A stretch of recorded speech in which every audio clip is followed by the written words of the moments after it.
Eso es lo que vamos a hacer. Nos vamos a pasar 2 meses estudiando el Sermón del Monte, que se encuentra en Mateo 5, Mateo 6 y Mateo 7. Mateo 5, Mateo 6 y Mateo 7. So, por introducción, lo que quiero hacer hoy es hacer una pequeña introducción del Sermón del Monte y también estudiar toda la bienaventuranza. Vamos a hacer un par de cosas aquí como introducción. Vamos a comenzar de Mateo capítulo 4 y vamos a comenzar aquí en el versículo 23, Mateo 4, 23. Y esto nos va a dar un poquito de contexto de cuando Jesús está hablando el Sermón del Monte. ¿Quién quiere leer del 23 hasta el final, hasta el 25? 23 hasta el 25, ¿ok? Y recorrió Jesús toda Galilea, enseñando en las sinagogas de ellos, y predicando el evangelio del reino, y sanando toda enfermedad y toda dolencia en el pueblo.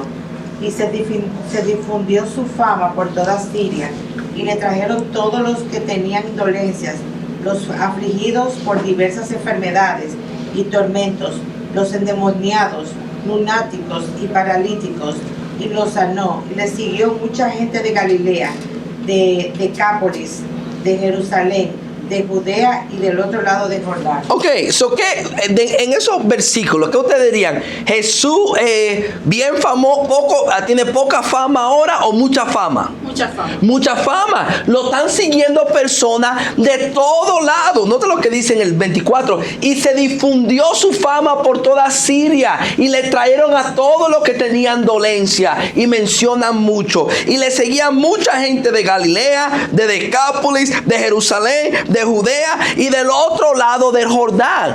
Cristo enseña el Sermón del Monte en uno de los tiempos más grandes de su fama. Y él tenía muchos seguidores que lo estaban siguiendo por diferentes razones. Algunos lo estaban siguiendo porque él daba pan. Otros lo estaban siguiendo porque él sanaba enfermedades. Otros lo estaban siguiendo porque la vecina dijo, hay que escuchar a Jesús. Otros estaban diciendo diferentes cosas. Pero la fama de Jesús era bien grande. Y en el Sermón del Monte lo que Jesús quiere hacer es esto. Jesús quiere aclararle a la gente lo que significa seguirme a mí. En otras palabras, el seguirme a mí es más de recibir sanación, es más de tener pan, es más que si la vecina te dijo que me escuchara. En Mateo 5, 6, 7, él va a explicar lo que realmente significa ser un seguidor de Jesucristo. Eso es lo que vamos a ver aquí. ¿Entendimos eso? Ok, vamos a Mateo 5, de 1 y 2. 1 y 2, leamos aquí. Dale por fin, si quieres leer. 1 y 2. Mateo 5, 1 y 2, para introducción. Viendo a la multitud, subió al monte y sentándose vieron a él sus discípulos, y abriendo su boca les enseñaba diciendo. Ok, vamos con estos 2 versículos y tratar de contestar alguna pregunta. Cristo está tratando de aclarar aquí lo que significa ser un seguidor de Él. Pero es bien importante que nosotros entendamos algo antes de entrando en el Sermón del Monte, y es ¿quién es que está hablando aquí? Deme la respuesta. ¿Quién es que está hablando aquí? Dios. ¿Dios? Los discípulos. No. ¿Quién va a hablar en Mateo 5, 6, 7? Si ustedes tienen una Biblia que tiene la letra roja, ustedes se van a dar cuenta. ¿Quién es que está hablando aquí? Jesucristo. Yo sé, lo triqué ahí un poquito. Por eso que Jesucristo. Déjeme decirle por qué yo enfatizo eso. Mateo 1, 2, 3 y 4. Esos 4 capítulos antes de llegar a Mateo capítulo 5. El énfasis de esos 4 capítulos es de que ¿quién es Jesús? Déjeme dárselo rapidito para que ustedes vean. Rapidito aquí. ¿Quién es Jesús? Nota aquí. Mateo 1. Nota aquí lo que dice aquí. libro de la genealogía de Jesús el Cristo, hijo de David y hijo de ¿quién? Jesucristo es el prometido. Jesucristo es el que Dios le prometió a Abraham y le prometió al David. Él es el Mesías. Vamos a seguir leyendo aquí rapidito, ¿no? Aquí 21. Y el ángel hablándole a José y dice: y dará luz a un hijo y lo llamará su nombre como Jesús, porque él salvará a su pueblo ¿de qué? De su pecado. Ese bebé que va a nacer es el Salvador Jesús. Y nota lo que él dice aquí: todo esto aconteció para que se cumpliese lo dicho por el Señor por medio del profeta, cuando dijo: he aquí una virgen concebirá y dará luz a un hijo y llamará su nombre Emmanuel, que traducido significa ¿qué? Dios con nosotros. En otras palabras, la criatura que va a nacer aquí no es cualquier persona. Este no es otro Moisés, este no es otro denme otro nombre, Moisés, este es otro José o Elías. Este es Dios volviéndose carne. Eso es una diferencia, ¿no es verdad? No es otro hombre que está hablando aquí, es el mismo Dios que se ha vuelto carne. En el capítulo 2, los magos vienen y visitan a Jesús y nota lo que ellos dicen: ¿dónde está el rey de quién? De los judíos. El que ha nacido es el rey. En el capítulo 3, cuando Jesucristo es bautizado, nota lo que se dice aquí. Él es bautizado y dice: y hubo una voz del cielo que decía, después que Jesucristo se bautiza: este es mi hijo Amado, en quien tengo complacencia. En otra palabra, Juan había bautizado mucha gente ese día, pero el que se bautizó ese día es el hijo amado de Dios. En ese yo me complazco. Y esta es la razón por la cual yo enfatizo esto. Si el que nos está hablando a nosotros en Mateo 5, 6, 7 es otro hombre cualquiera, nosotros podemos coger lo que él nos dice o votarlo, porque es una opinión. Pero si el que nos está hablando a nosotros en Mateo 5, 6, 7 es el Hijo de Dios, ¿cómo nosotros tenemos que tomar esa palabra? ¿En serio? En serio. Alguien dijo sobre el sermón del monte, Mateo 5, 6, 7, que es el sermón más conocido de Jesús, el menos entendido y menos aplicado. Y la razón es porque no tenemos conciencia de quién es que está hablando. No es un hombre. En otras palabras, si soy yo el que estoy dando el sermón del monte, tú puedes decir: oh, Roger, qué bueno, déjame coger esta cosita aquí, botar aquella. Pero si es Jesucristo el que está hablando, espérate, eso hay que tomarlo en serio, lo que él está diciendo. ¿Entendimos eso? Ok, ahora, yo puedo decir mucho más sobre la introducción, pero noten algo interesante. ¿Cómo Jesucristo predica este sermón? Que a mí me gusta. Porque yo antes me imaginaba a Jesucristo hablando este sermón, parado, en alto, voceando. Pero ¿cómo él enseña? Sentado. Él está sentado. O sea, yo me imagino un poquito más tranquilo. Bienaventurados los pobres en espíritu. Yo antes me imaginaba este sermón, Jesucristo en fuego ahí, predicando duro. Pero aquí él está sentado. La gente se acerca. Vamos a aprender juntos aquí. ¿Tú me entiendes? Es como que Jesucristo está invitando a la gente a aprender. Yo estoy con ustedes. Yo los voy a ayudar. Piensen en algo por un segundito. Cuando Dios habló en el Antiguo Testamento y dio los 10 mandamientos, lo habló de un monte también. Pero ¿cómo era ese monte cuando Dios habló los 10 mandamientos? Ya en llama, trueno, terremoto. La gente estaba ahí y le dijeron a Moisés: Moisés, tú sube y habla con Dios. Y nosotros nos quedamos aquí abajo. La gente estaba asustada. Sí. Porque Dios quería impresionarle, el ponerle el temor de Dios en el corazón para que no pecara. Pero ahora Jesucristo está en un monte que es Dios, pero es un poquito ¿qué? Diferente. Venga, tú has sentado, acérquense a mí y vamos a hablar. Y déjame decirle por qué esto es bien importante. Porque si nosotros vamos a vivir de veras el sermón del monte, vamos a necesitar la gracia de Dios y la ayuda de Dios. Déjame decirle, si tú tomas este sermón en serio, ¿sabes lo que tú te vas a dar cuenta? En mucha área en la cual tú eres un fracaso. Tú te vas a dar cuenta, wow, pecador, no hago esto bien, esto está mal. Si lo tomas en serio y tú dices, wow, tú te das cuenta, wow, yo soy peor de lo que yo creía. Pero en ese mismo momento Jesucristo dice, acércate, que yo te voy a ¿qué? Ayudar. Acércate, que hay gracia. Acércate, que yo te voy a motivar. No sé si a ustedes tenían diferentes maestros, pero había maestros que yo tenía que eran bien frustrantes, porque ellos tenían estándar que eran bien altos, pero no había como espacio para tu fallar. Si tú fallabas en algo, el maestro se enojaba contigo y era frustrante. Y tú siempre andabas como con parálisis, porque si hago algo malo, el maestro me va a acabar. ¿Tú me entiendes? Alguna gente ve a Dios de esa manera. Tiene estándar bien alto. Si hago cualquier, ya me va a mandar un trueno y me voy. No, Jesucristo dice, no, acércate. Yo te voy a enseñar. Cometiste ese error, levántate, hay gracia.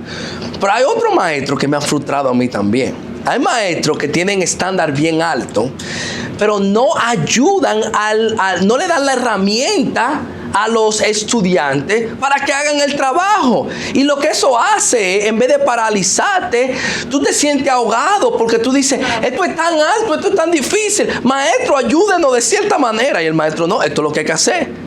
Y no hay ayuda. Y a veces la gente ve a Dios de esa manera.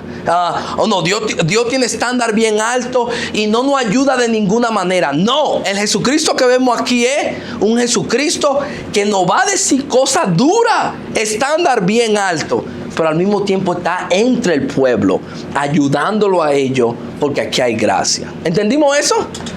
Eso nos debe llevar a tratar de vivir esto con todo nuestro corazón. ¿Entendimos eso? Ok, pregunta o comentario sobre eso. Esa es la pequeña introducción del Sermón del Monte.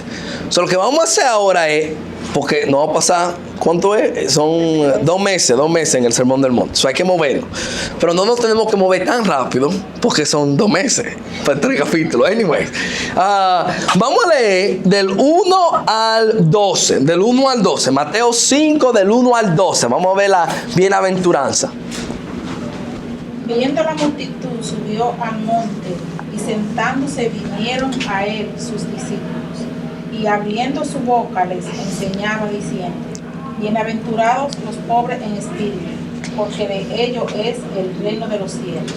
Bienaventurados los que lloran, porque ellos recibirán consolación. Bienaventurados los mansos, porque ellos recibirán la tierra por heredad. Bienaventurados los que tienen hambre y sed de justicia, porque ellos serán saciados. Bienaventurados los misericordiosos, porque ellos alcanzarán misericordia. Bienaventurados los limpios de corazón, porque ellos verán a Dios. Bienaventurados los pacificadores, porque ellos serán llamados hijos de Dios. Bienaventurados los que padecen persecución por causa de justicia, porque de ellos es el reino de los cielos. Bienaventurados sois cuando por mi causa os vituperen y os persigan y digan toda clase de mal contra vosotros, mintiendo. Gozaos y alegraos, porque vuestro galardón es grande en los cielos, porque así persiguieron a los profetas que fueron antes de vosotros. Ok, ¿cuál es una palabra clave en estos 12 versículos? Obviamente, ¿cuál es una palabra clave? ¿Qué significa eso? Dichoso. Dichoso, algunas traducciones dicen dichoso. Para mí que la Nueva Versión Internacional, quizá estoy equivocado con esta, hasta dice feliz es. Pero, ok, pensemos en esto. Si dichoso, normalmente cuando tú piensas en alguien que es dichoso, ¿en qué piensas? En una persona que tiene suerte, Dinero. afortunado, ¿tiene qué? Dinero, ¿tú me entiendes?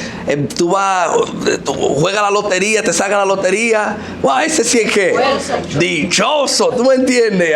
Ese sí es dichoso. O viene una persona, pasa por un lado y tiene un carrazo, ¿no es verdad? Y uno dice, wow, ese sí es dichoso, ese ahí tiene suerte, ¿tú me entiendes?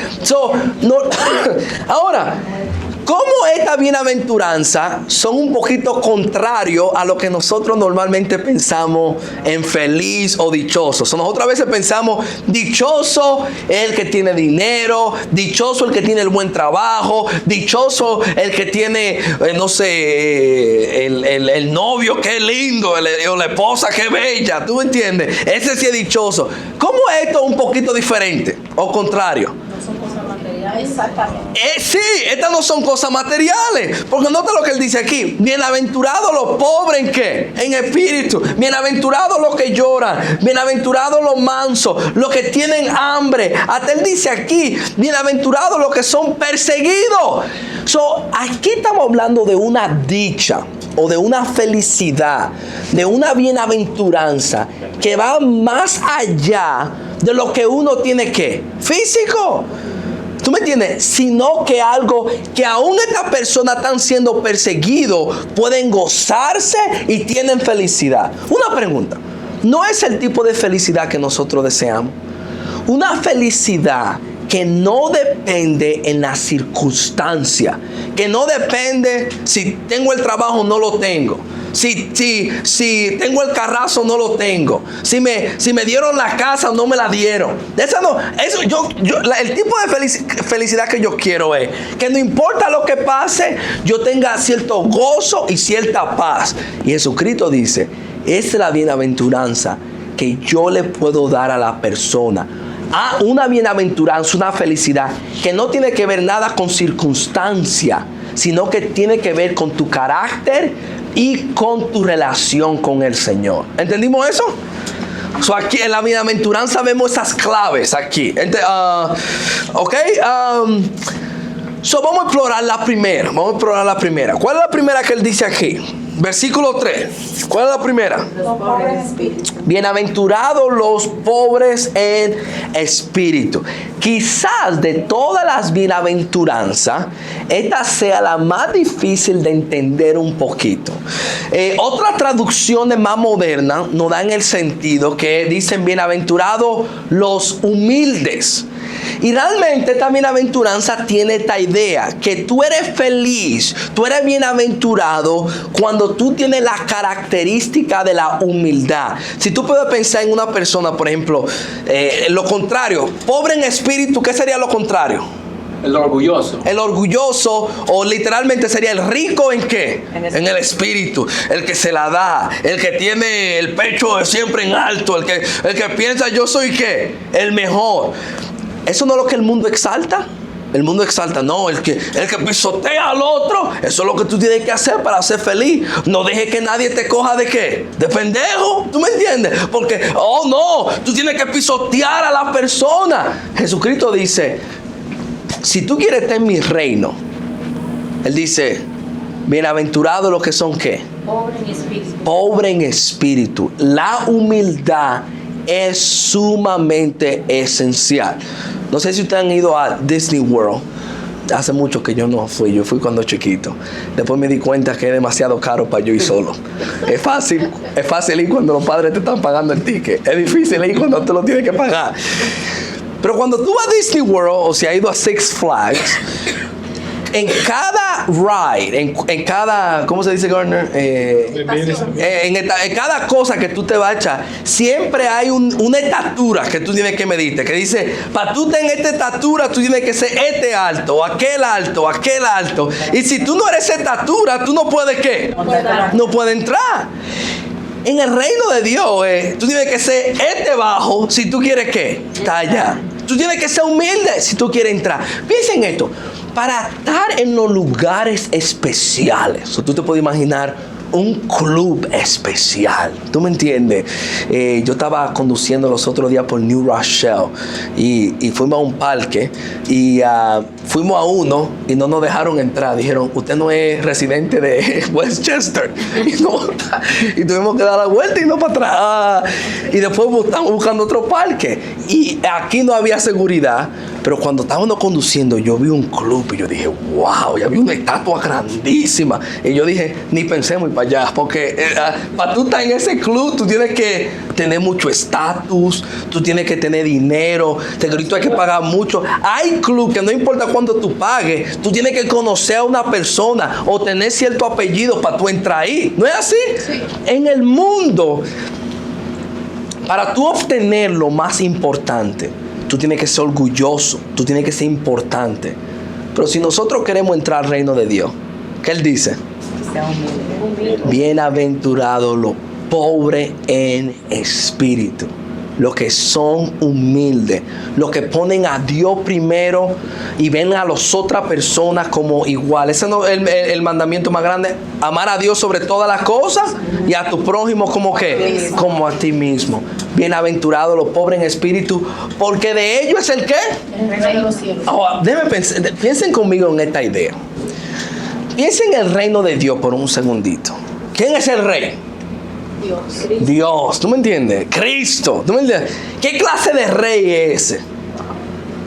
¿Justo o injusto? Justo. Un rey que un día va a regresar y va a arreglar todo. Un día él va a regresar y nos va a llevar a nosotros al lugar donde Él dice cielo nuevo y cielo a tierra, donde la justicia reina. Wow, ¿tú me entiendes? Piensen de cierta manera.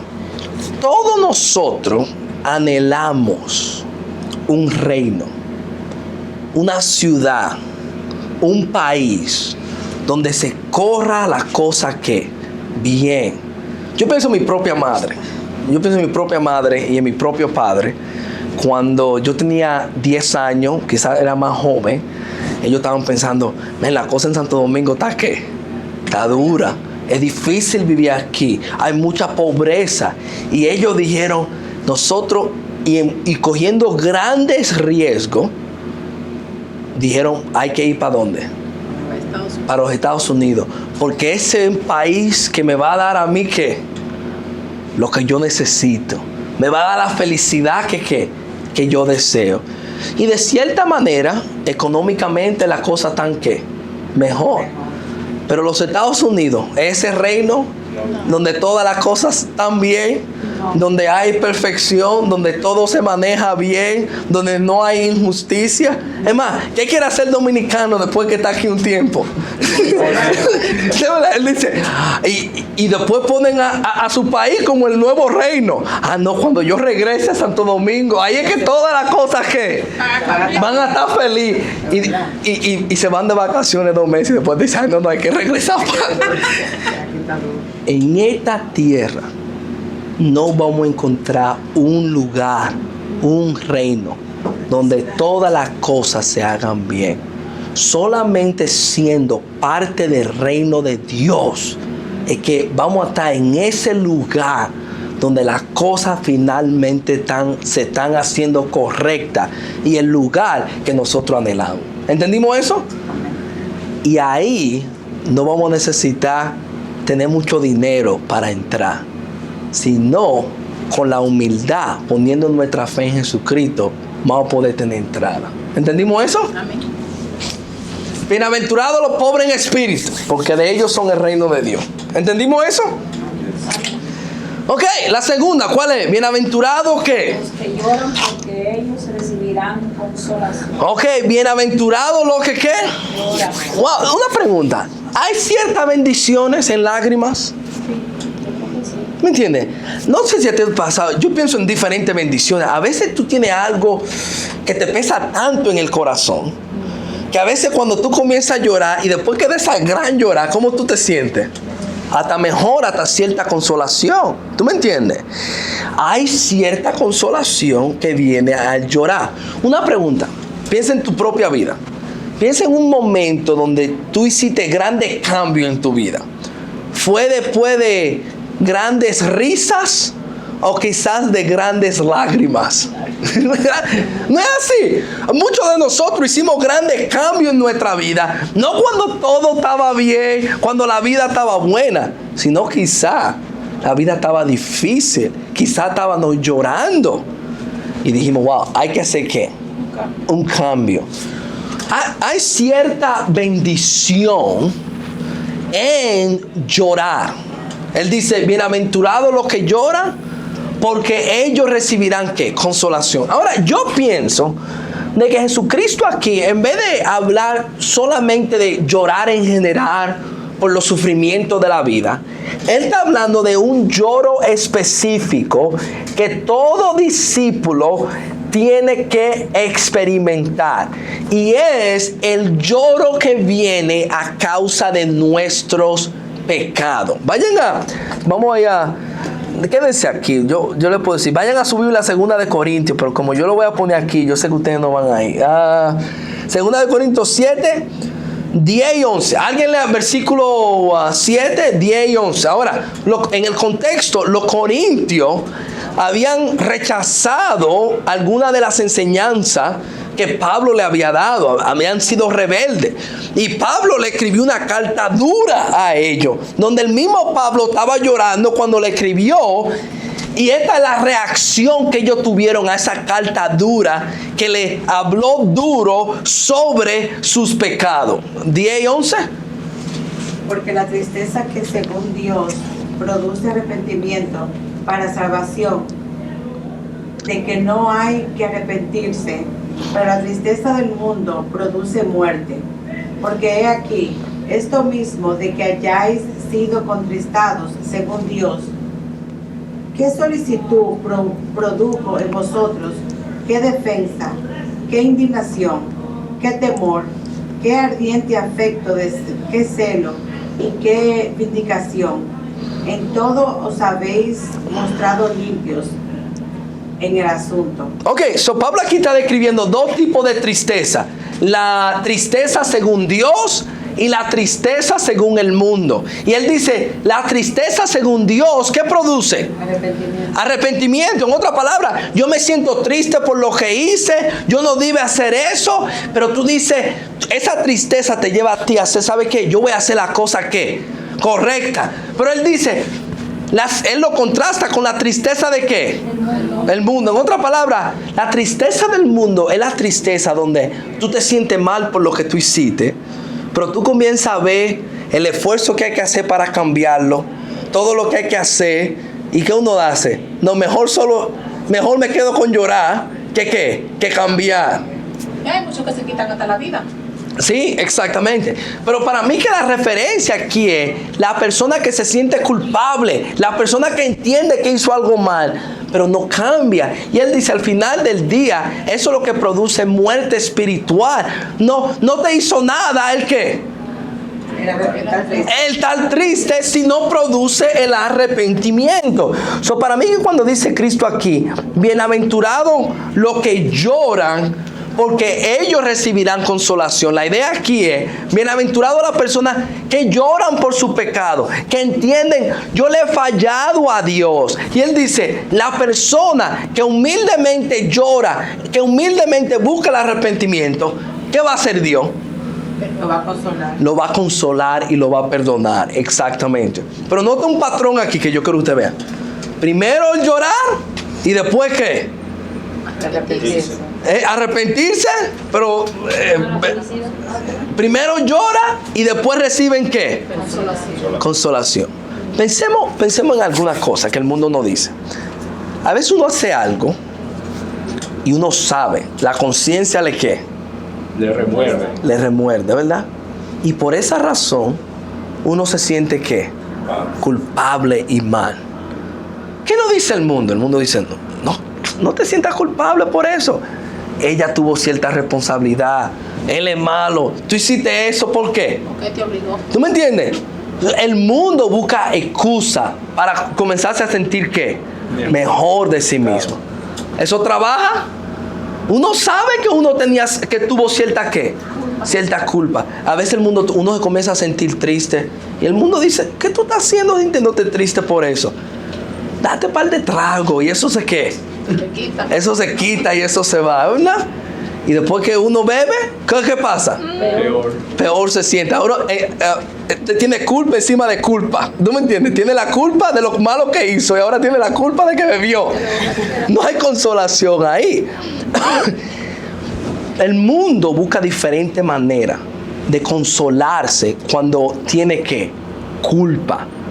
Pero la única manera de nosotros recibir verdadera consolación es de admitirlo, de arrepentirnos, y el Señor nos trae a nosotros el perdón y la consolación que nosotros buscamos. ¿Entendimos eso?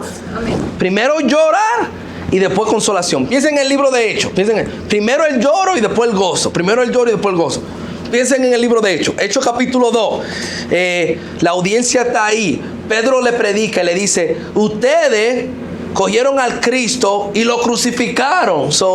A Jesucristo, se me fue la palabra, 2:36, ¿no puedo decir? Dice que se compungieron de corazón. Sí, pero antes de eso, era la frase antes de esa. El Cristo que ustedes crucificaron, Dios ha hecho Señor y Cristo. Exactamente, en otra palabra, ustedes mataron al Mesías. ¿Cómo se sintieron? Se compungieron de corazón. ¿Y qué Pedro le dice? Él le dijo, arrepentíos y bautizarse. Ellos se arrepienten, ellos se bautizan y después tú escuchas de que ellos están comiendo con gozo en su corazón. Primero el llorar, primero la compunción, primero el arrepentimiento y después el gozo. Piense por ejemplo en Pablo, antes de eso, Hechos 8, el eunuco para Felipe, o Felipe lo para a él porque él está leyendo el libro de Isaías, y él le dice, y Felipe le dice, ¿tú entiendes lo que está leyendo? Él dice, ¿cómo lo voy a entender si alguien no me lo explica? Y Felipe se para y le habla de Isaías 53 y cómo Jesucristo murió por nuestro pecado. Y el eunuco dice, para en el carro, y dice, aquí hay agua, ¿qué me impide que yo sea bautizado? Y él se baja, se bautiza, y después dice que salió de ahí regocijado. Primero el sentirse mal y después el gozo. El mismo Pablo, Jesucristo se le aparece y le dice, Pablo, Pablo, Saulo, Saulo, ¿por qué me persigues? Tú te puedes imaginar cómo Saulo se sintió en ese momento. Yo he estado persiguiendo al Hijo de Dios. Y se da cuenta, está en ayuno por 3 días. No come nada hasta que Ananías viene, le da su visión para atrás y le dice a él, porque tú espera, levántate y bautízate lavando tus pecados y llamando al Señor. Y él se bautiza y comienza a comer. Y hay que felicidad y gozo. Primero el llorar, gozo. Y después llorar. Y no, queremos gozo sin el llorar.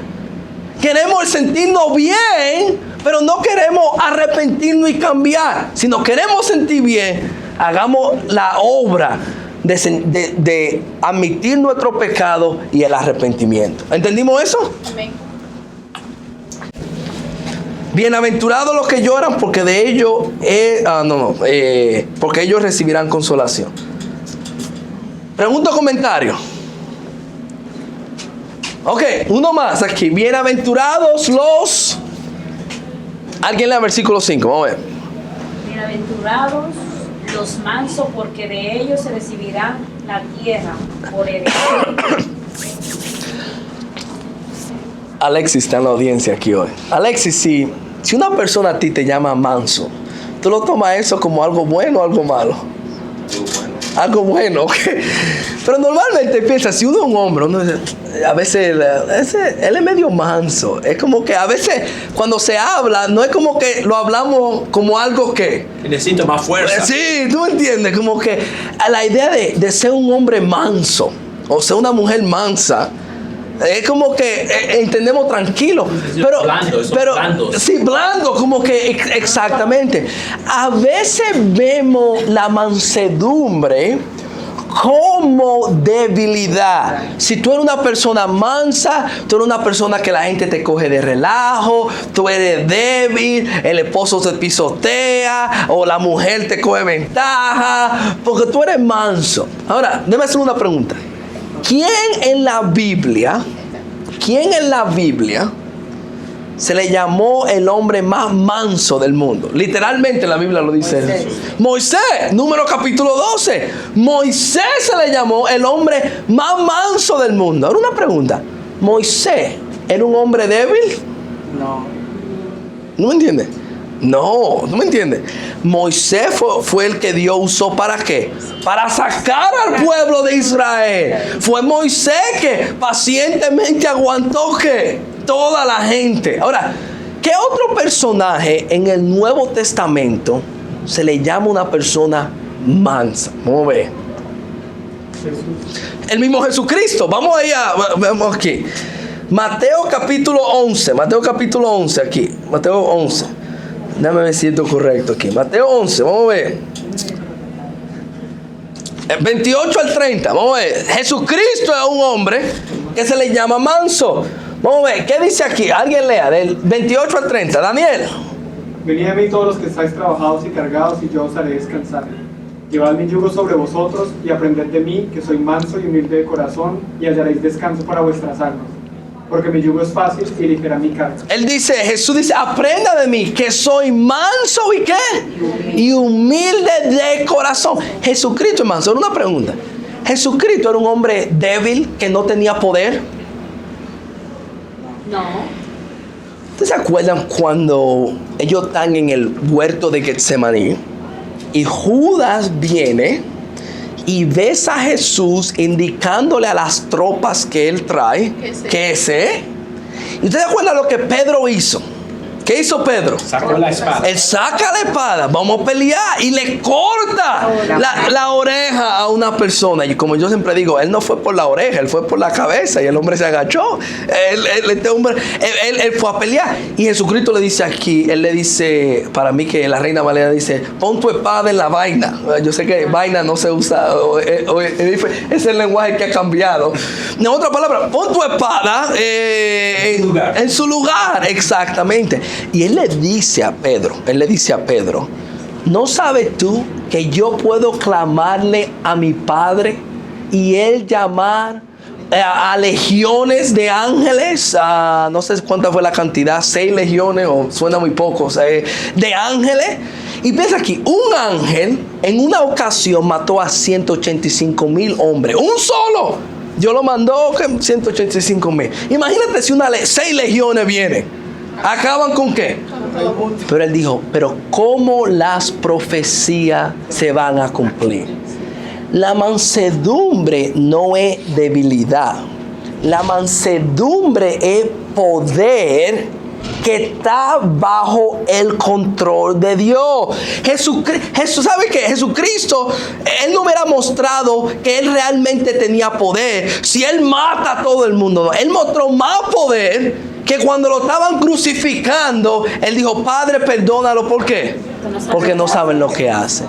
La mansedumbre es poder bajo el dominio de Dios. Piensen en una aplicación. ¿Qué toma más poder? Es aquí. Imagínate que tú eres... ¿Qué toma más poder? ¿Pelear o perdonar? Perdonar. A veces uno piensa, no, el pelear, eso toma más poder. Y es fácil. El perdonar, eso toma más poder. Porque tú estás diciendo, no, es fácil pelear. Es fácil decir el insulto. Es difícil tú decir, yo voy a perdonar a esta persona. Es más fácil pelear que decir, esa pelea, aunque yo la gane, no la voy a ¿qué? Toma más poder no contestar el insulto que insultar para atrás. Y especialmente cuando tú tienes la habilidad de insultar. Y a veces, pero eso es lo que se llama manso. Manso es, ¿sabe qué? Yo tengo poder, pero yo voy a coger mi poder y lo voy a poner bajo el dominio de Dios. ¿Entendimos eso? Ahora, nota lo que él dice aquí. ¿Qué horas son? 54. So ya tengo que parar aquí. Pero los que son humildes, él dice, son los que se van a ganar la tierra. En otra palabra, a veces tú piensas que el rudo, el fuerte, ese que se va a ganar el mundo. Tú tienes que ser, si tú vas a adquirir algo, tú tienes que pelear con él. Pero las cosas espirituales, las que realmente van a permanecer, son las personas que son mansas, que dicen, yo voy a perdonar en vez de pelear. Dios dice, tú es que vas a heredar las cosas que realmente van a permanecer. ¿Entendimos eso? Ok, esas son las bienaventuranzas. Hicimos la introducción y algunas bienaventuranzas, que la próxima semana tenemos que avanzar más rápido. ¿Entendimos eso? Esta semana tratemos de leernos el Sermón del Monte. Yo estaba escuchando un sermón hoy en día. Uno lo puede leer en 15 minutos a alta voz. O si tú lo lees a alta voz para recibir doble bendición, 15 minutos. Leámoslo esta semana. ¿Entendimos eso? Gardner.